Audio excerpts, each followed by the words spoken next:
دیکھو نبی صلی اللہ علیہ وسلم کا جو یوم ولادت تھا نا، پیر کا دن تھا. کون سا دن تھا؟ پیر کا دن. یہ تو صحیح احادیث سے ثابت ہے. اب سوال پیدا ہوتا ہے کہ یوم ولادت کیا عید کا دن ہو سکتا ہے کہ نہیں ہو سکتا؟ بہت سے لوگ کہتے ہیں یوم ولادت کیا ہے؟ عید کا دن ہے، عید میلاد النبی کہتے ہیں نا. تو ہم اللہ اس کے رسول سے پوچھتے ہیں کہ یا رسول اللہ صلی اللہ علیہ وسلم آپ بتائیے کہ آپ کا ولادت کا دن کیا عید ہو سکتا ہے کہ نہیں ہو سکتا؟ تو مسلمانوں کے ہاں دو طرح کی عیدیں ہوتی ہیں، ایک بڑی عیدیں اور ایک چھوٹی عیدیں. ایک عید الفطر، عید الاضحیٰ. یہ سال میں عید الفطر بھی ایک دفعہ اور عید الاضحیٰ بھی ایک دفعہ. یہ اس میں ہم نماز پڑھتے ہیں، نہاتے ہیں، دھوتے ہیں اور مصلی کی طرف جاتے ہیں، ایک دوسرے کو مبارکبادیں دیتے ہیں، جانور ذبح کرتے ہیں. ساری دنیا میں یہ منائی جاتی ہے. کیا خیال ہے؟ اور ایک ہفتے میں ایک ایسی عید ہے جو ہر ہفتے ریپیٹ ہوتی ہے، جس کو جمعے کا دن کہا جاتا ہے. یہ بھی چھوٹی عید ہے. یہ بھی کیا ہے؟ اس میں بھی کچھ عید کا لک اللہ نے ڈالا ہے. اس میں بھی خطبہ ہوتا ہے، اور عید الفطر اور عید الاضحیٰ میں بھی کیا ہوتا ہے؟ خطبہ. اس میں بھی 2 رکعتیں، ان میں بھی 2 رکعتیں. اس میں بھی نہاتے دھوتے ہیں، سنت ہے. اور ان دونوں عیدوں میں بھی کیا خیال ہے بھائی؟ نہاتے. ان دونوں عیدوں میں روزہ حرام، اور جمعے کے دن بھی روزہ مکروہ. خاص جمعے کو مخصوص سمجھ کے روزہ رکھنا حدیث میں اس سے منع کیا ہے. کسی کا چھٹی کا دن ہے یا اس کو آسانی ہے تو ایک الگ بات ہے. اس نیت سے روزہ رکھنا کیا جمعے کا دن بڑا دن ہے تو میں اس لیے روزہ رکھ رہا ہوں، اس کی حدیث میں ممانعت ہے. تو پتہ چلا عید کا لک آیا کہ نہیں آیا اس میں. اب مجھے ایک بات بتاؤ، یہودیوں کے لیے مقدس دن اور وہ عید جو ہر ہفتے ریپیٹ ہوتی ہے، وہ کون سا دن تھا ہفتے کا؟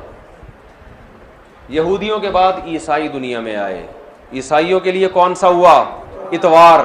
تو ہمارے لیے کون سا ہونا چاہیے؟ پیر ہونا چاہیے تھا نا. جمعہ کہاں سے بول رہے ہو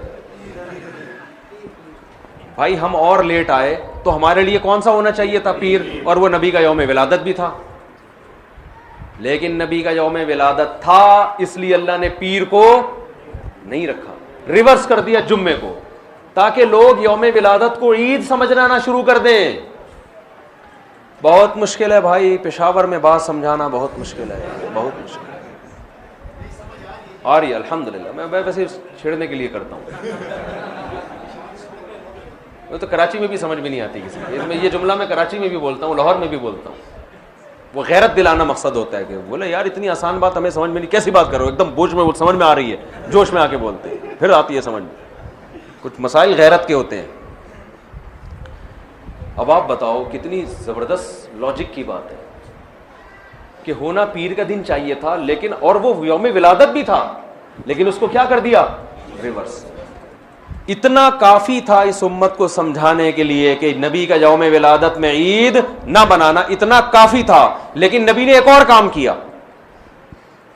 شاید نبی کو معلوم تھا، اللہ نے بتا دیا تھا کہ یہ امت باز نہیں آئے گی، تو نبی نے ایک اور کام کیا کہ پیر کو آپ نے روزہ رکھا. صحیح بخاری مسلم کی حدیث ہے. صحابہ نے پوچھا آپ روزہ کیوں رکھتے؟ فرمایا میرا یوم ولادت ہے. عید کے دن روزہ رکھنا جائز ہے؟ کیا مطلب؟ روزے کا عید کا جو تھوڑا سا بھی تصور تھا نا یوم ولادت میں، اس تصور کے بالکل کھرچ کے جڑ سے خاتمہ کر دیا کہ روزہ اور خوشی کا دن جمع نہیں ہو سکتے. اور آپ پھر یوم ولادت کو یوم عید کہہ رہے ہو. تو یہ وہ کوشش ہے جو اخپل کوشش ہے، یہ اللہ اس کے رسول کی بتائی ہوئی کوشش نہیں ہے. خوشی میں کھایا جاتا ہے، روزے نہیں رکھے جاتے. ہمارے نبی روزہ رکھے، تبھی آپ دیکھو سعودی عرب میں سب عرب اکثر روزہ رکھتے ہیں پیر کے دن، سنت ہے. ہمارے یہاں رواج نہیں ہے. جمعرات کا بھی رکھتے ہیں، پیر کا بھی. پیر کا جمعرات کا تو کسی بھی وجہ سے رکھ لیا، لیکن پیر کا اس لیے رکھا کہ یوم ولادت ہے میرا. تو خوشی میں کھانا کھایا جاتا ہے. روزہ تو کھانا پینے سے بچنے کا نام ہے. اس کی میں 2 مثالیں دے دیتا ہوں تاکہ اور سمجھ میں آ جائے. آپ کی شادی ہو گئی، فرض کرو، کہہ رہے ماشاء اللہ، فرض کرو شادی ہو گئی. دوست ملتے ہیں، یار سنا تیری شادی ہو گئی، خوشی میں کیا کھلائے گا؟ یہی کہتے ہیں نا. آپ نے کہا اتنی مجھے خوشی ہوئی ہے کہ کل صبح نہ میں ناشتہ کروں گا نہ تم ناشتہ کرنا. ہم کھانے سے کیا کریں گے؟ اوائڈ کریں گے. کہے گا بھائی تیرا باپ دنیا سے چلا گیا ہے جو غم میں نہیں کھا رہا تو. حدیث میں آتا ہے نا جس گھر میں میت ہوتی ہے تو لوگ غم زدہ ہوتے ہیں تو ان کو کھلاؤ جا کے, کیونکہ وہ کھا نہیں سکتے بیچارے, غم میں ہوتے ہیں, پکاتے نہیں ہیں. آپ کا بیٹا پاس ہو گیا امتحان میں اچھے نمبروں سے, لوگ پوچھتے ہیں بھائی بڑا مزہ آ رہا ہے یار, کیا کھلائے گا؟ آپ نے کہا ڈنر کا ناغہ ہے, آج تم بھی رات کو بھوکے سو گے اور میں بھی بھوکا سو. تبھی عید کے دن روزہ نہیں ہے بھائی. روزہ اور عید ایک دوسرے کے بالکل اپوزٹ ہیں, ضد ہیں. ہمارے نبی نے یوم ولادت میں روزہ رکھ کے بتا دیا کہ آج کا دن عید نہیں ہو سکتی. اور ایک اور بات, مسلمانوں کی عیدیں عید الفطر اور عید الاضحیٰ رات میں ہوتی ہیں صبح ہوتی ہے؟ بولو نا بھائی. کرسمس صبح ہوتی ہے رات کو ہوتی ہے؟ رات میں ہوتی ہے. اسلام میں عیدیں صبح کے وقت میں رکھی گئی ہیں کیونکہ رات میں انسان شراب کباب کی طرف جانے کا خطرہ, عیاشی کی طرف, رنگ رلیوں کی طرف جانے کا خطرہ زیادہ ہوتا ہے, بتیوں کی طرف جانے کا خطرہ زیادہ ہوتا ہے. تمیز سے نہیں مناتا وہ.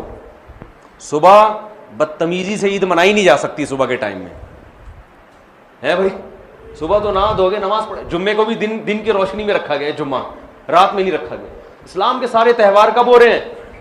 اور عید میلاد النبی صبح منائی جاتی ہے یا رات کو؟ جوش و خروش آتا ہے رات کے وقت, بتیاں, پھر ناچ گانے بھی ہونے لگے آج کل. تو کیک کاٹنا شروع ہو گئے, بریک ڈانس شروع ہو گیا معذرت کے ساتھ. کوئی ناچ رہا ہے, کوئی نبی کی محبت میں ناچ ناچ کے گر گیا نیچے ہے جی, پتہ نہیں کیا کیا کر رہے ہوتے ہیں. یہ وہ کوشش ہے جو آپ کی اخپل کوشش ہے, یہ اللہ رسول کی بتائی ہوئی کوشش نہیں, بلکہ اللہ رسول اس کے خلاف بتا رہے ہیں. سمجھتے ہو بات کو کہ نہیں سمجھتے ہو؟ تو چھوڑ دو یہ سب کچھ. تو اللہ نے قرآن میں کیا فرمایا؟ پہلی شرط نیت آخرت, دوسری شرط کوشش بھی کرے, تیسری شرط کوشش بھی اپنی نہیں بلکہ آخرت والی کوشش, چوتھی شرط وَهُوَ مُؤْمِنٌ, توحید پرست بھی ہو, ایمان بھی ہو. کفر کے ساتھ یہ نیکیاں قبول نہیں ہیں. کافر اگر اللہ کو راضی کرنے کے لیے کروڑوں لوگوں کو کھانا کھلائے, دنیا میں اجر مل جائے گا, آخرت میں کوئی اجر نہیں ملے گا. تبھی غیر مسلم میت کے لیے دعا نہیں کر سکتے, زندہ کے لیے کر سکتے ہیں, غیر مسلم تو مر گیا تو اس کے لیے دعا کی بھی, ریسٹ ان پیس بھی نہیں کہہ سکتے اس کو آپ, جو مر گیا. آج کل لوگ کہہ رہے ہوتے ہیں اس کی روح کو اللہ جو ہے نا امن میں رکھے, بس اللہ نے پابندی لگا دی. تو وَهُوَ مُؤْمِنٌ, ایمان. کیا مطلب؟ مزار پرستی یہ ایمان ہے یا شرک ہے؟ شرک ہے. یہ ندا لغیر اللہ, صرف یا اللہ مدد چلے گا اللہ کے ہاں, اور کوئی نعرہ اللہ کے ہاں قابل قبول نہیں. ہم کہتے ہیں ایاک نعبد و ایاک نستعین, صرف تجھ سے تیری عبادت کرتے ہیں اور مدد صرف, یہ صرف کا لفظ بھی لگا ہوا ہے اس ترجمے میں, کیونکہ مفعول بھی جو آبجیکٹ ہے نا اس کو پہلے کر دیا. ایک ہوتا ہے نعبدو کا, اس کا مطلب ہے ہم تیری عبادت کرتے ہیں, اور کا کو اٹھا کے ایا کا بنا کے پیچھے لے آیا تو عربی گرامر جو جانتے ہیں اس کا مطلب ہے صرف تیری, صرف تجھ سے مدد, ایاک نستعین, تیرے علاوہ کسی سے مدد نہیں مانگتے. تو شرک کے ساتھ میرے بھائی کوئی عمل مقبول نہیں ہے.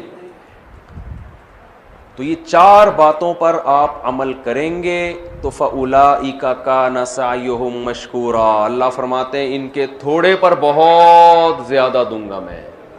یہ تھوڑا کریں گے اجر وہاں بہت زیادہ, اور ان پر عمل نہیں ہوا تو دنیا تو واہ واہ کر لے گی, بڑا پروٹوکول مل جائے گا, کوئی کیا بن جائے گا, کوئی کیا بن جائے گا. آخرت میں